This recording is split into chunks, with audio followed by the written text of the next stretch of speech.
to this extra class of the complete Latin American Spanish course.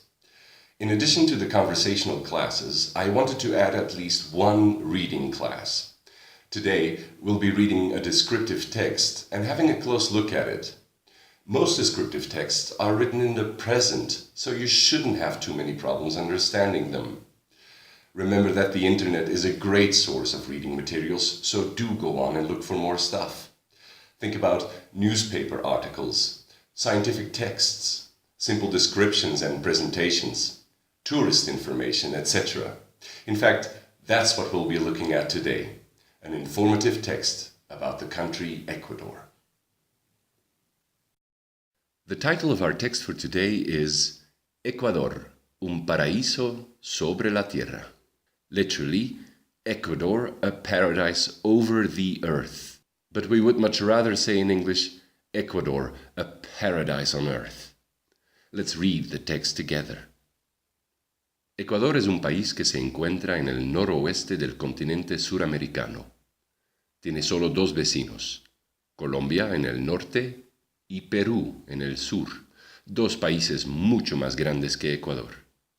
Hay 640 kilómetros de costa, la cordillera majestuosa de los Andes, la selva impenetrable del oriente y, por supuesto, las Islas Galápagos a unos 1000 kilómetros hacia el oeste en el Océano Pacífico.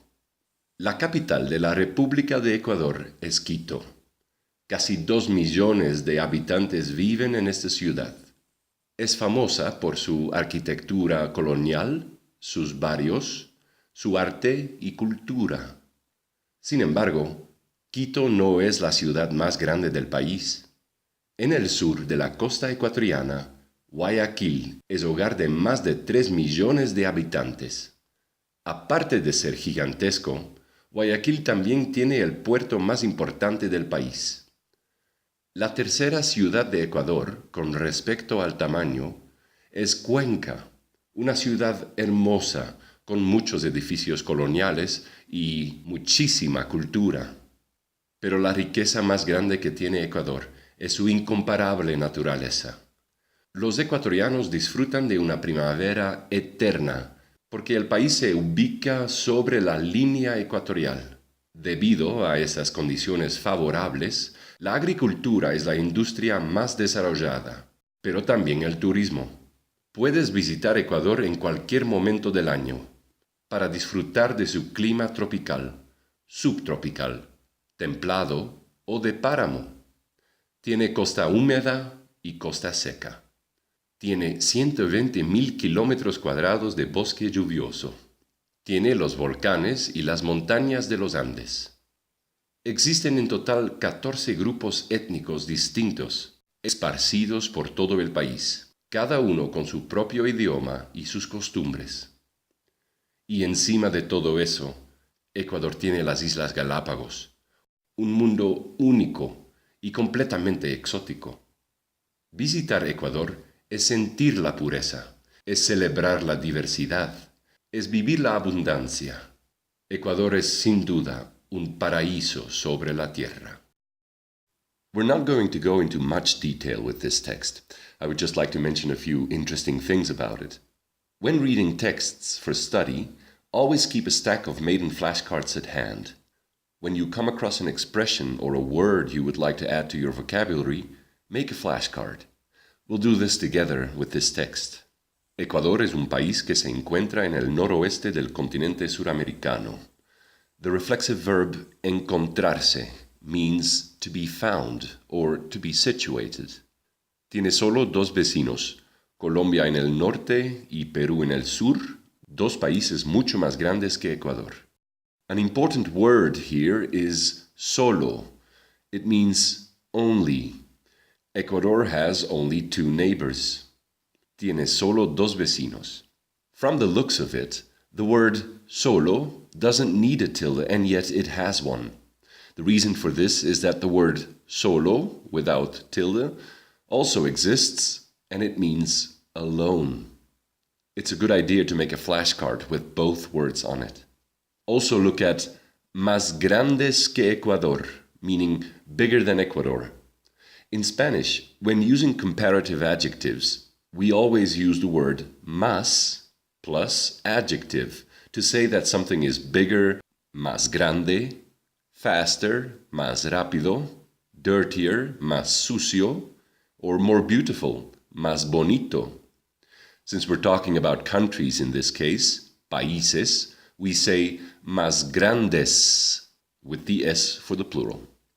Hay 640 kilómetros de costa, la cordillera majestuosa de los Andes, la selva impenetrable del Oriente y, por supuesto, las Islas Galápagos a unos 1000 kilómetros hacia el oeste en el Océano Pacífico. Words to have a close look at here are una cordillera, a mountain range, una selva, a forest. The expression por supuesto, which means naturally or of course, and unos 1000 kilómetros hacia el oeste. You can make flashcards of anything that may appear interesting to you. For example, you could make a flashcard for this entire phrase, unos 1000 kilómetros hacia el oeste, some 1000 kilometers toward the west. La capital de la República de Ecuador es Quito. Casi 2 millones de habitantes viven en esta ciudad. Es famosa por su arquitectura colonial, sus barrios, su arte y su cultura. At this point, you should start to decide which flashcards you want to add.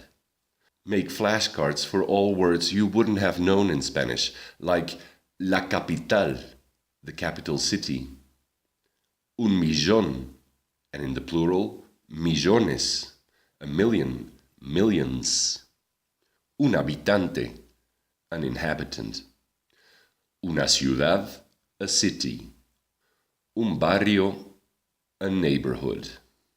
Sin embargo, Quito no es la ciudad más grande del país. En el sur de la costa ecuatoriana, Guayaquil es hogar de más de 3 millones de habitantes. Aparte de ser gigantesco, Guayaquil también tiene el puerto más importante del país.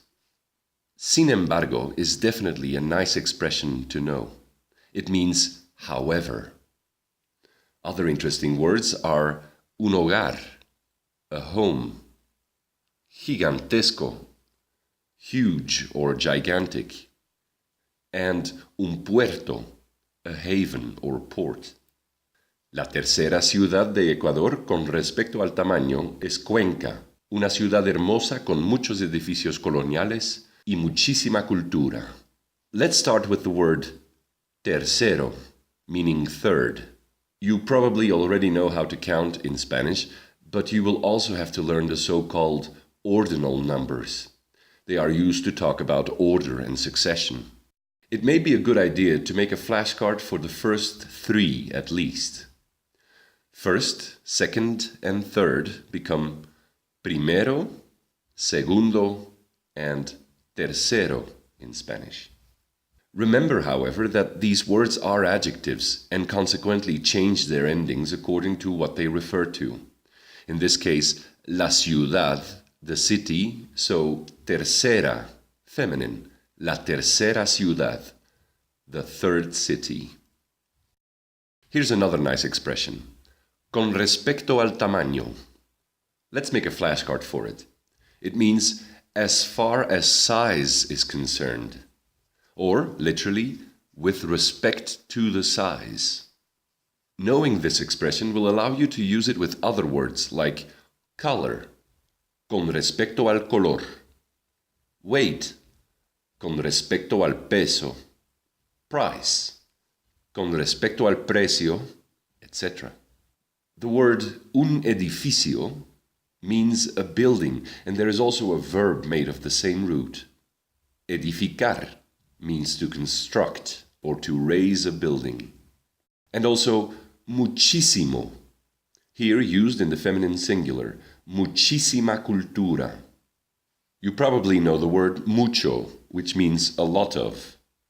The ísimo at the end makes the word even stronger. So, mucho, muchísimo, many, or a huge amount of, muchísimo. Pero la riqueza más grande que tiene Ecuador es su incomparable naturaleza. Los ecuatorianos disfrutan de una primavera eterna porque el país se ubica sobre la línea ecuatorial. Debido a esas condiciones favorables, la agricultura es la industria más desarrollada, pero también el turismo. Some interesting words in this part of the text are la riqueza, meaning wealth or richness, la naturaleza, nature, the reflexive verb ubicarse, be situated or be located, la línea ecuatorial, the equator, the expression debido a, which means owing to or due to, and the adjective desarrollado, developed, here used in the feminine singular, una industria desarrollada. Puedes visitar Ecuador en cualquier momento del año para disfrutar de su clima tropical, subtropical, templado o de páramo. Tiene costa húmeda y costa seca. Tiene 120.000 kilómetros cuadrados de bosque lluvioso. Tiene los volcanes y las montañas de los Andes. Existen en total 14 grupos étnicos distintos, esparcidos por todo el país, cada uno con su propio idioma y sus costumbres. For this passage, make flashcards for poder plus infinitive. Can or be able to, which, just like in English, always combines with an infinitive. Puedes visitar means you can visit. Next, the word cualquier. Cualquier is an adjective equal to whatever in English. Remember to change endings depending on what you are using cualquier with. In this case, cualquier momento, masculine singular. Use cualquiera for the feminine, but know that if you use the word cualquier before a noun, it does not take the feminine ending.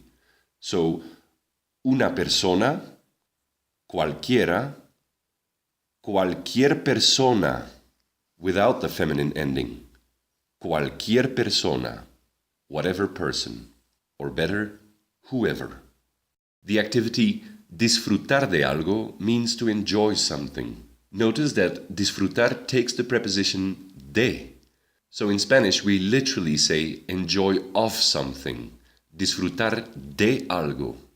More words to have a look at are templado, temperate or mild, húmedo and seco, meaning humid and dry, un bosque lluvioso, a rainforest, distinto, different, esparcido, spread out, the expression por todo el país, all over the country, su propio idioma, meaning their own language, and the word for a habit, una costumbre.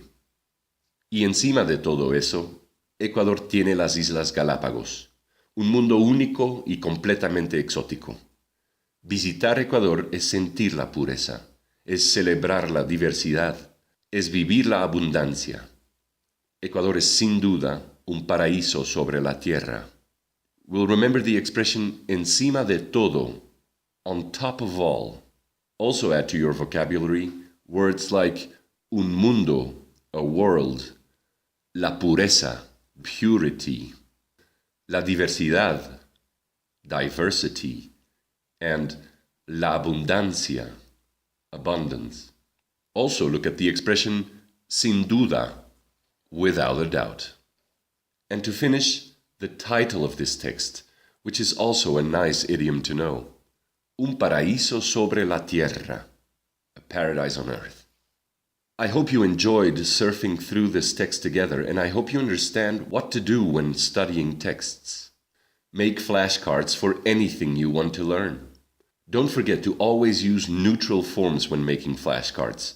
Infinitives for activities, singular masculine for adjectives, and singular indefinite for nouns, unless there is a good reason to use definite articles, as we saw with the word for nature, for example. La naturaleza. It's a bit strange to put una naturaleza on your flashcard because we almost never say a nature, but rather nature, which in Spanish is la naturaleza. Good work. Now, reread the text and practice reading it out loud to keep working on your pronunciation. Speak fluently and accurately. I would also suggest learning the text by heart and reproducing it as naturally as you can.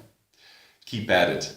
The more you do it, the faster you'll make progress. Good luck, and we'll see each other next time. Adios.